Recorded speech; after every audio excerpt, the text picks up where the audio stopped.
नमस्कार, मैं रोहित पांडे और ऑप इंडिया की स्पेशल सीरीज कथा मंजरी में आपका स्वागत है। कथा मंजरी में आज हम जानेंगे एक ऐसे राजा के बारे में जो भारत के सबसे बड़े समाज सुधारक थे, जिनके बिना महार जाति का कोई बालक भीमराव अंबेडकर नहीं बनता, जिनके बिना अरविंदो महर्षि अरविंदो नहीं बनते, जिनके बिना पारसी समुदाय का कोई व्यक्ति दादा भाई नौरोजी नहीं बनता। इस राजा को भले ही हमारे पाठ्यक्रमों में उचित स्थान नहीं दिया गया हो, लेकिन सच्चाई यही है कि यदि ये न होते तो भारत आज ऐसा नहीं होता जैसा दिख रहा है।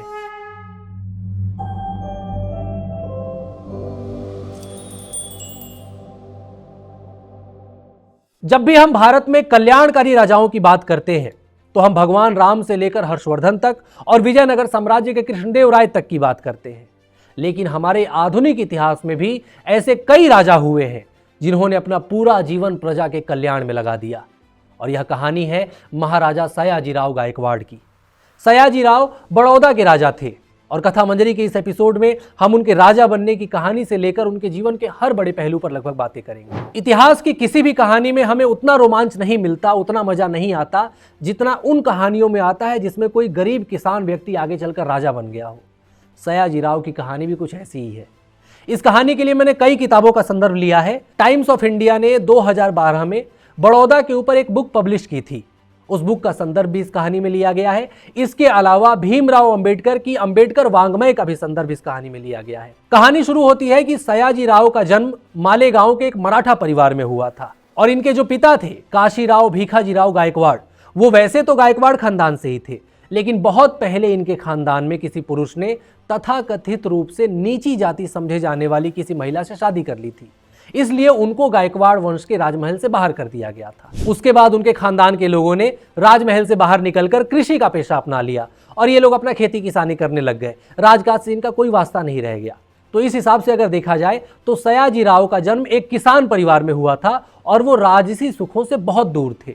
सब कुछ अपने हिसाब से चल रहा था। बड़ौदा में महाराज खंडेराव गायकवाड़ का शासन था और बड़ौदा से बहुत दूर सयाजीराव अपने दोनों भाइयों के साथ और अपने माता पिता के साथ अपना खेती गृहस्थी में व्यस्त थे। इस बीच क्या होता है कि 1870 में बड़ौदा के महाराजा खंडेराव गायकवाड़ की मृत्यु हो जाती है और उनकी मृत्यु के बाद उत्तराधिकार का संकट आ जाता है, क्योंकि उनका कोई पुत्र नहीं था। एक संतान थी लेकिन वो बेटी थी और उस जमाने में बेटियों को किसी भी साम्राज्य का राजा नहीं बनाया जाता था, क्योंकि अंग्रेजों का दौर था और यह नियम लागू था कि जिस भी राज्य में कोई पुरुष उत्तराधिकारी ना हो वह राज्य अंग्रेजों के अधीन कर लिया जाएगा। तो उत्तराधिकार के इस संकट के दौरान महाराजा खंडेराव की जो विधवा थी महारानी जमुनाबाई, उन्होंने यह सोचा कि भाई इतना बड़ा खानदान है, इस खानदान में इतने ज्यादा लोग हैं, कोई ना कोई तो योग्य मिल ही जाएगा।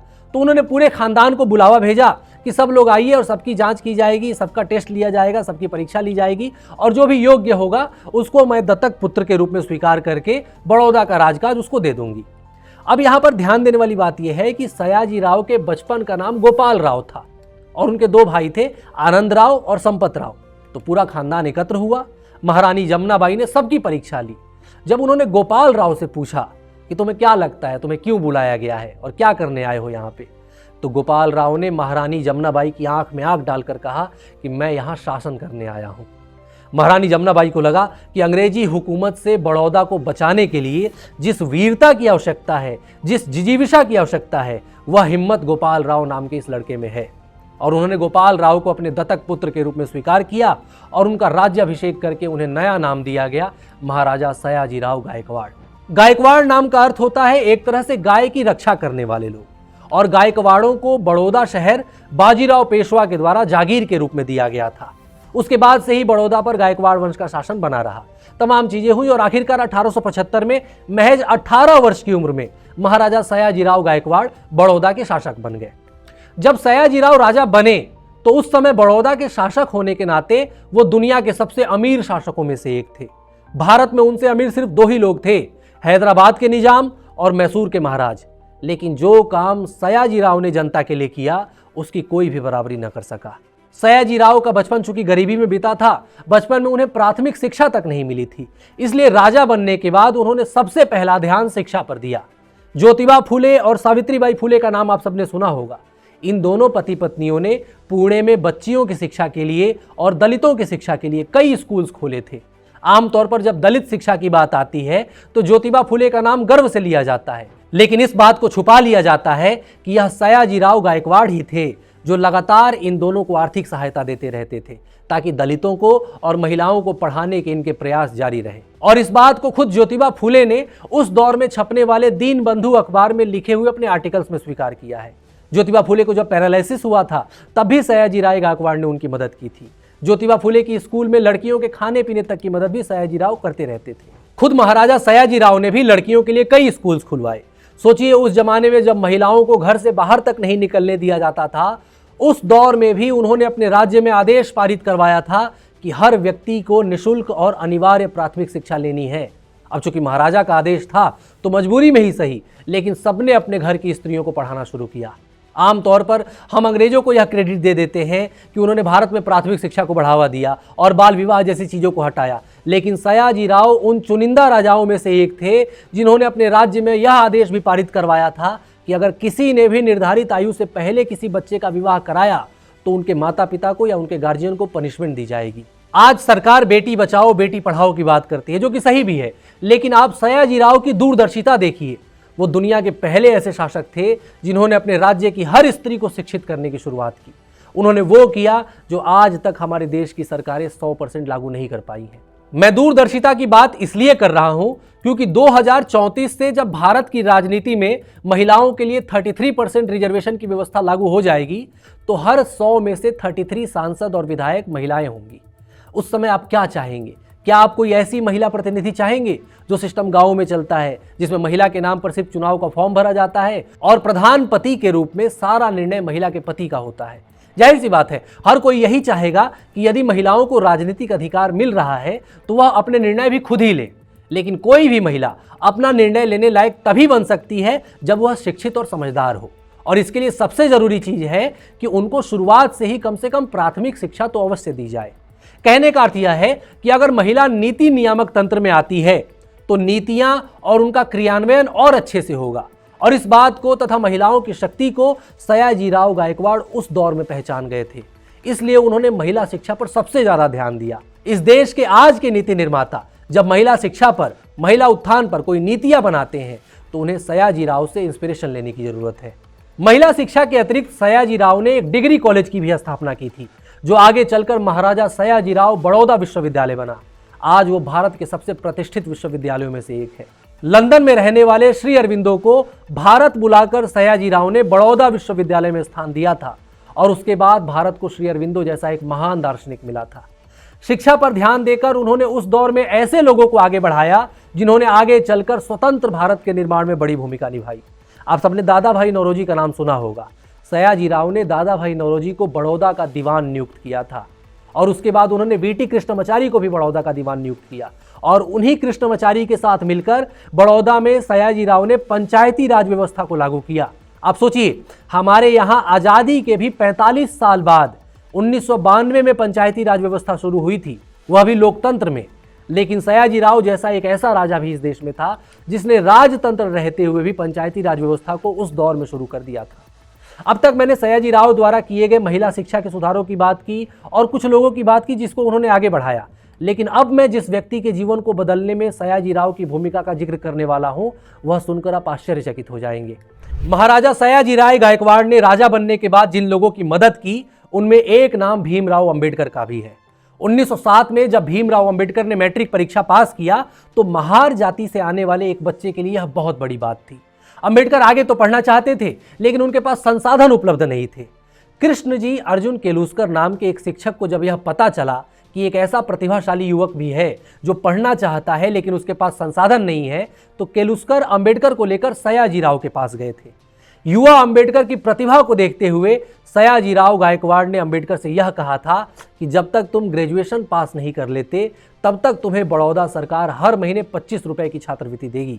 उस जमाने में 25 रुपए आज के लाखों रुपए के बराबर हैं।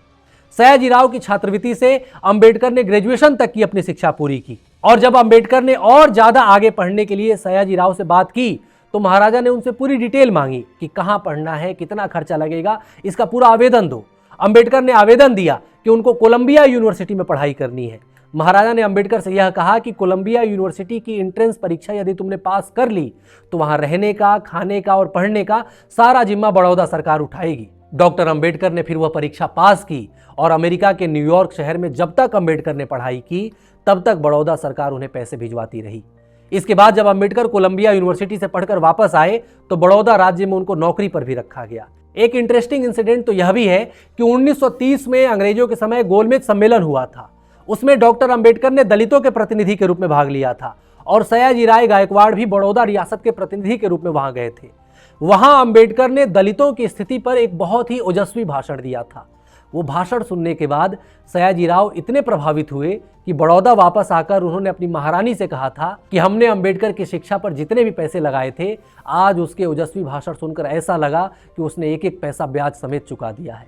तो आप देखिए कि यह होती है एक राजा की दूरदर्शिता, जो बिना किसी जातिगत भेदभाव के समाज के हर वर्ग से टैलेंटेड व्यक्तियों को चुनकर उन्हें आगे बढ़ाने में मदद करे। महार जाति के वंचित समुदाय के एक बच्चे से आगे बढ़कर भीमराव अंबेडकर यदि बाबा साहेब डॉक्टर भीमराव अंबेडकर बने तो उसके पीछे सबसे बड़ा योगदान सयाजीराव का था।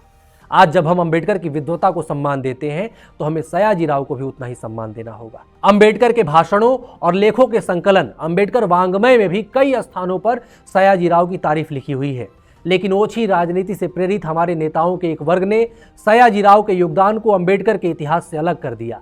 यह ठीक उसी तरह है जैसे कोई आर्टिकल लिखने वाला जिस किताब से सबसे ज्यादा रेफरेंस लेता है उसी किताब का पूरे आर्टिकल में कहीं नाम न लेता हो। हालांकि ऐसा करने से उस किताब की महत्ता कम नहीं हो जाती। अंबेडकर यदि अंबेडकर बने तो उसके पीछे सबसे बड़ा योगदान सयाजीराव का था और इस सच्चाई से मुंह नहीं मोड़ा जा सकता। स्वयं अंबेडकर ने भी कभी इस सच्चाई से मुंह नहीं मोड़ा। सयाजीराव का योगदान सिर्फ महिला शिक्षा या कुछ प्रतिभाशाली लोगों को ही आगे बढ़ाने तक सीमित नहीं रहा, बल्कि जाति व्यवस्था में व्याप्त कमियों को दूर करने में भी महाराज ने कई प्रयास किए। उस जमाने में जब लोग अपने से नीची जाति समझे जाने वाले लोगों के हाथ का छुआ तक नहीं खाते थे, उस दौर में भी बड़ौदा के अपने निवास लक्ष्मी विलास पैलेस में सयाजीराव ने एक भोज का आयोजन किया था, जहां सभी जातियों के लोगों ने एक साथ बैठकर भोजन किया था। उन्होंने यह सुनिश्चित किया था कि राज्य के हर मंदिर में दलितों को प्रवेश मिले। उन्होंने अंतरजातीय विवाह और विधवा पुनर्विवाह के लिए भी नियम बनाए थे और ये सारे सुधार उन्होंने गांधी, अंबेडकर, ज्योतिबा फुले और तमाम समाज सुधारकों से भी बहुत पहले कर दिए थे। भारत में जब भी समाज सुधारों की बात आती है तो उसका क्रेडिट केवल कुछ नेताओं को या अंग्रेजों को दे दिया जाता है, लेकिन उस लिस्ट में कहीं भी सयाजीराव का नाम नहीं आता। जबकि सयाजीराव ने समाज के हर क्षेत्र में एक्स्ट्रा ऑर्डिनरी काम किया। इंफ्रास्ट्रक्चर और इकोनॉमी के क्षेत्र में भी उनका योगदान बहुत था। उन्होंने बड़ौदा राज्य में उस जमाने में रेल चलाई थी और बड़ौदा पहला राजतंत्रीय रियासत बना था जहां रेलवे लाइन बिछी थी। इसके अलावा आप में से बहुत लोगों का बैंक ऑफ बड़ौदा में अकाउंट भी खुला होगा। इस बैंक ऑफ बड़ौदा की स्थापना भी सयाजीराव ने ही की थी। इसके अलावा एक और इंसिडेंट का मैं जिक्र आपसे करना चाहूंगा। 1911 में जब ब्रिटिश सम्राट किंग जॉर्ज भारत आए थे तो उनके सम्मान में वॉयसरॉय ने दिल्ली दरबार का आयोजन किया था। जाहिर सी बात है, दिल्ली दरबार में देश की तमाम बड़ी रियासतों के राजाओं को बुलाया गया था। उन तमाम राजाओं को यह खबर भिजवाया गया कि आपको आकर सम्राट के सामने झुककर उन्हें 3 बार प्रणाम करना है और बिना उनकी तरफ पीठ किए पीछे बढ़ते हुए अपनी सीट पर जाकर बैठ जाना है। ठीक उसी तरह जैसे हम मंदिर में भगवान की पूजा करते हैं तो हम भगवान की तरफ पीठ दिखाते हुए बाहर नहीं आते, बल्कि उल्टे कदमों के साथ वापस आते हैं। यही काम देश की तमाम रियासतों के राजाओं को ब्रिटिश सम्राट किंग जॉर्ज के सामने करना था। सभी रियासतों के राजा उस दिल्ली दरबार में गए और तमाम आभूषणों से खुद को लाद कर गए, लेकिन सयाजीराव गायकवाड़ देश के तीसरे सबसे अमीर व्यक्ति होने के बावजूद एक साधारण वस्त्र में ब्रिटिश सम्राट के पास गए थे। और जहां एक तरफ सभी राजाओं ने 3 बार ब्रिटिश सम्राट को झुककर प्रणाम किया, उसके ठीक उल्टे सयाजीराव ने ब्रिटिश सम्राट को केवल एक साधारण सा अभिवादन दिया और उनकी तरफ पीठ करके वापस आकर अपनी सीट पर बैठ गए। इस बात पर पूरा हंगामा मच गया। ब्रिटेन के अखबारों ने भी सयाजीराव के इस रवैये की खबर छापी थी। भारत में भी अंग्रेजों के द्वारा जो पोषित लोग थे उन्होंने सयाजीराव की आलोचना की थी। यहां तक कि जवाहरलाल नेहरू के पिता मोतीलाल नेहरू ने भी खुलकर सयाजीराव की आलोचना की थी।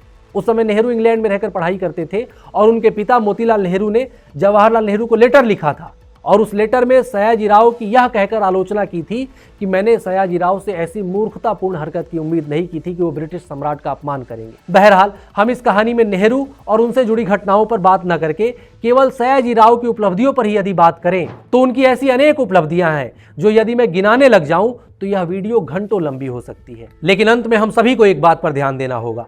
महाराजा सयाजीराव गायकवाड़ ने बड़ौदा के राजा बनने के बाद दलित उत्थान के लिए तमाम प्रयास किए। ज्योतिबा फूले, सावित्रीबाई फूले को उन्होंने आर्थिक सहायता दी। अंबेडकर जैसे विद्वान की मैट्रिक के बाद की पूरी पढ़ाई का जिम्मा उन्होंने उठाया था। उनको उच्च शिक्षा के लिए न्यूयॉर्क भी भेजा। बड़ौदा राज्य में दलितों को मंदिर में प्रवेश करने का अधिकार उन्होंने सुनिश्चित किया। ऐसे तमाम प्रयास उन्होंने किए, लेकिन आज के समय राजनीति और समाज में इतना जहर फैल गया है कि कोई भी व्यक्ति महाराजा सयाजीराव का नाम नहीं लेता। वर्ण व्यवस्था के अनुसार यदि देखा जाए तो सयाजीराव क्षत्रिय थे, सवर्ण माने जाते थे। वही सवर्ण जिन्हें इस देश के तमाम छद्म इतिहासकार और नेता आज पानी पी पी कर गाली देते हैं। ये तमाम लोग सयाजीराव जैसे सवर्ण को किस खाने में रखेंगे, शोषकों की सूची में या मुक्तिदाताओं की सूची में? सयाजीराव ने सवर्ण होने के बावजूद वह कर दिया जो इस देश के कई शासक आज तक नहीं कर पाए। सवर्ण होने के बावजूद वो दलितों के सबसे बड़े हितैषी थे। जो लोग यह कहते हैं कि सवर्णों ने कभी दलितों के लिए कुछ नहीं किया, वो यह झूठ इसलिए दोहराते हैं क्योंकि यह झूठ उन्हें सुविधाजनक लगता है और महाराजा सयाजीराव जैसे लोग उनके इस झूठ पर हंस रहे होते हैं। महाराजा सयाजीराव उन करोड़ों सवर्णों का प्रतिनिधित्व करते हैं जिन्होंने चुपचाप बिना तालियां बजाए समाज के अंतिम व्यक्ति के उत्थान के लिए काम किया। सयाजीराव उन सवर्णों का प्रतिनिधित्व करते हैं जिन्होंने दलितों को अपने हृदय से लगाया, उन्हें आगे बढ़ाकर समाज की मुख्य धारा में शामिल किया। सयाजीराव उन सवर्णों का प्रतिनिधित्व करते हैं जो लोग आज भी अपने दलित भाइयों के साथ सुख दुख में उनके साथ खड़े रहते हैं। दिन रात बैठकर सवर्णों को गाली देते रहने वालों को थोड़ी सी शर्म कर लेने की जरूरत है, क्योंकि अगर कहीं पर बुराई है तो वहां अच्छाई भी है। अगर आप बुराई पर आलोचना करते हैं तो आपको अच्छाई पर प्रशंसा भी करनी चाहिए। इस देश का वंचित वर्ग जितना बाबा साहेब अम्बेडकर का ऋणी है, संभवतः उतना ही सयाजीराव का भी ऋणी है, क्योंकि अंबेडकर, संविधान, दलित उत्थान, इन तमाम बातों के पीछे उसी सवर्ण राजा का हाथ था जिसने अंबेडकर को पढ़ाकर उस लायक बनाया। अगर अंबेडकर सामाजिक न्याय के शिल्पकार हैं तो सयाजीराव गायकवाड़ उन शिल्पकारों के निर्माता थे। दलितों का हितैषी दिखने के लिए जो लोग आज सवर्णों को गाली देने वाली सीढ़ी का इस्तेमाल करते हैं, उन्हें यह समझना होगा कि इतिहास का एक कोना ऐसा भी होता है जहां उनकी गालियां नहीं पहुंचती, जहां उनकी राजनीति नहीं पहुंचती, जहां उनका द्वेष नहीं पहुंचता, वहां केवल सत्य पहुंचता है। और सयाजीराव उस सत्य के साथ खड़े हैं जिनका नाम लेने भर से वह झूठ टूट जाता है जिसमें सवर्णों को केवल शोषक बनाकर दिखाया जाता है।